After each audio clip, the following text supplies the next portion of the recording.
రైతు కూలీ రక్తం కలిస్తేనే నవ ప్రపంచం. స్వేద చందనంతో మరో ప్రపంచానికి బాటలు వేసే వారి ఘర్మజలానికి ఖరీదు కట్టడం సాధ్యం కాదన్నారు మహాకవి శ్రీశ్రీ. పొలాల్లో శ్రమించి హేమం పిండాలన్నా, గనిలో, పనిలో, కార్ఖానాల్లో రక్తం చిందించి మహాప్రపంచాన్ని నిర్మించాలన్నా కార్మికుడికే సాధ్యం. అలాంటి కార్మిక లోకానికి ఈటీవీ సలాం చేస్తోంది.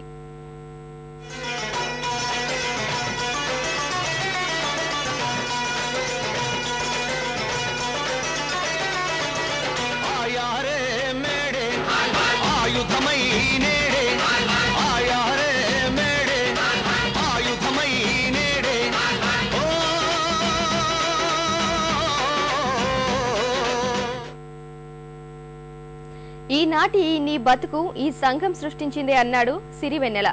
అలాంటి సంఘంలో కార్మికుల పాత్ర ఎనలేనిది. వారిని గుర్తించాల్సిన అవసరం మనకుందనేదే ఇందులో సందేశం. అంతేకాదు, తమ వద్దకు రాలేని వనాల కోసం వసంతం తానుగా తరలివచ్చినట్లు కార్మిక శక్తిని గుర్తించేందుకు ప్రతి మనిషి కదలాలి.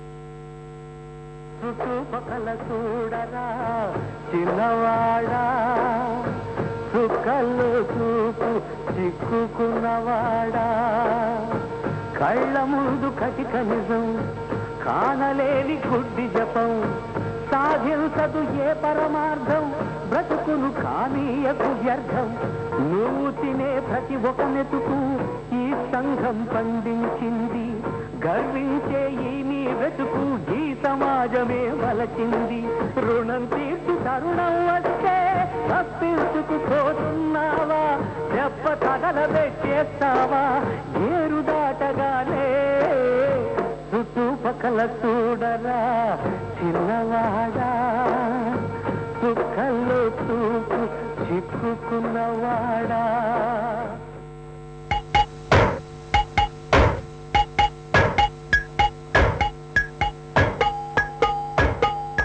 తరలి రాగతనే వసంతం, తన దరికి రాని వనాల కోసం.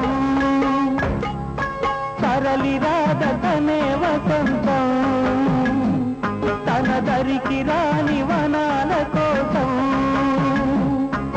గగనాల దాకా అలసాగతుంటే మేఘాల రాగం ఇలా చేరుకోదా.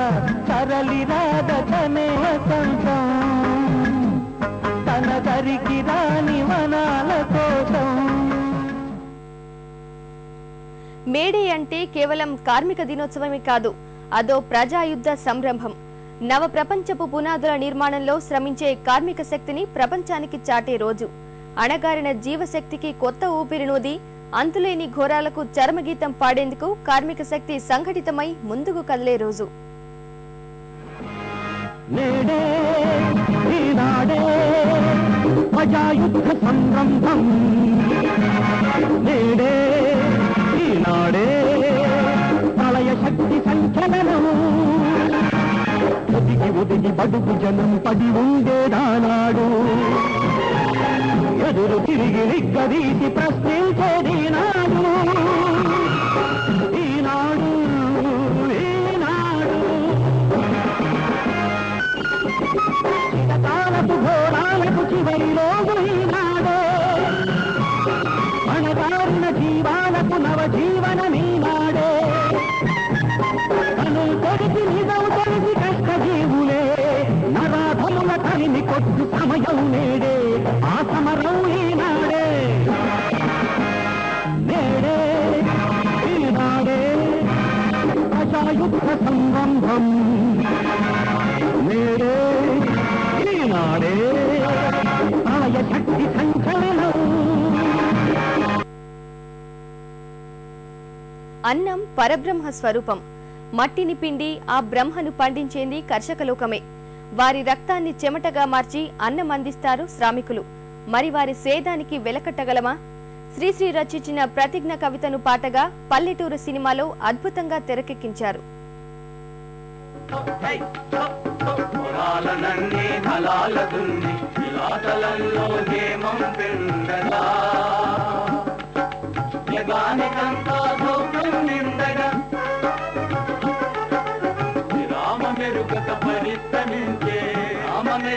పరిశ్రమించే మలంధరిత్రికి బలిగావించే కర్షక వీరుల గాయం నిండా కాలువగట్టే కర్మజలానికి ఖరీదు గట్టే శరాబులేడో. కార్మిక లోకపు గొప్పతనాన్ని సైతం ప్రతిజ్ఞ కవితలోనే వివరించారు మహాకవి శ్రీశ్రీ.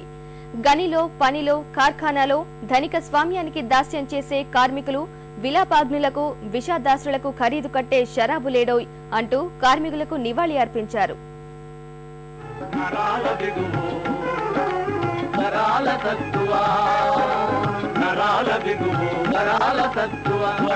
వర్షం కురిపించాలని, ప్రపంచ భాగ్యం వర్ధిల్లాలని గనిలో వనిలో కార్ఖానాలో పరిక్రమిస్తూ ధనిక స్వాముల దాచించేదే యంత్రభూతముల కోరలతోనే కార్మిక తీరుల కన్నుల నిండా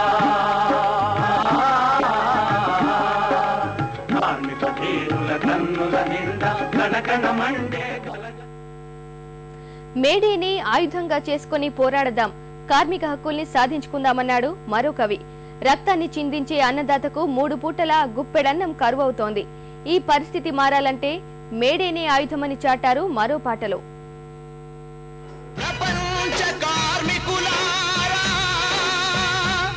సమస్త శ్రామికులారా, మనమంతా మనుషులం, ఈ జగతికి ఇరుసులం, మనదంతా ఒకే కులం, అదే శ్రమకులం. నాలుక కర్రుగా చేసి నాగలి దున్నేది మీరే, ఎముకల పట్టెను ఏసి పంటను తెచ్చేది మీరే,